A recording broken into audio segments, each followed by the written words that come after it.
Bagaimanakah peran DPR yang seharusnya?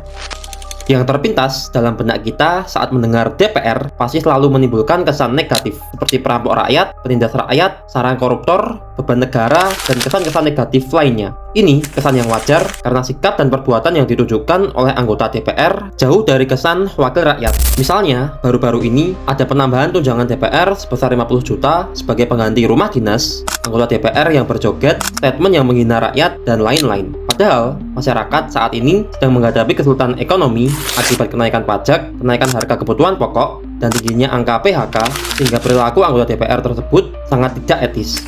Padahal seharusnya DPR sebagai sebuah lembaga adalah representasi rakyat dalam pemerintahan. Dalam teori trias politika, untuk mencegah kekuasaan absolut, kekuasaan dipisahkan ke dalam 3 fungsi, yaitu fungsi eksekutif, legislatif, dan yudikatif.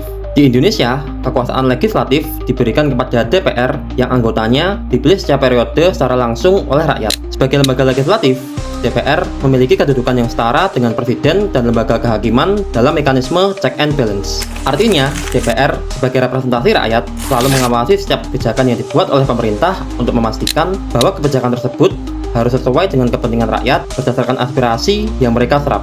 Untuk itu, DPR diberikan 3 fungsi, yaitu fungsi legislasi, fungsi anggaran, dan fungsi pengawasan. Sebagai negara hukum, fungsi legislasi merupakan fungsi yang sangat penting karena mengakomodir aspirasi dan kebutuhan hukum masyarakat dalam bentuk undang-undang. Jadi, sebenci apapun kita pada DPR, sebagai negara demokrasi, kita jelas membutuhkan lembaga tersebut untuk mencegah pemerintahan yang otoriter. Yang perlu diperbaiki adalah orang-orang yang menjabat di sana, mulai dari sistem kaderisasi dan seleksi di dalam partai sampai proses pemilihan, sehingga kita dapat betul-betul mendapatkan wakil rakyat yang sungguh-sungguh membawa dan memperjuangkan aspirasi rakyat.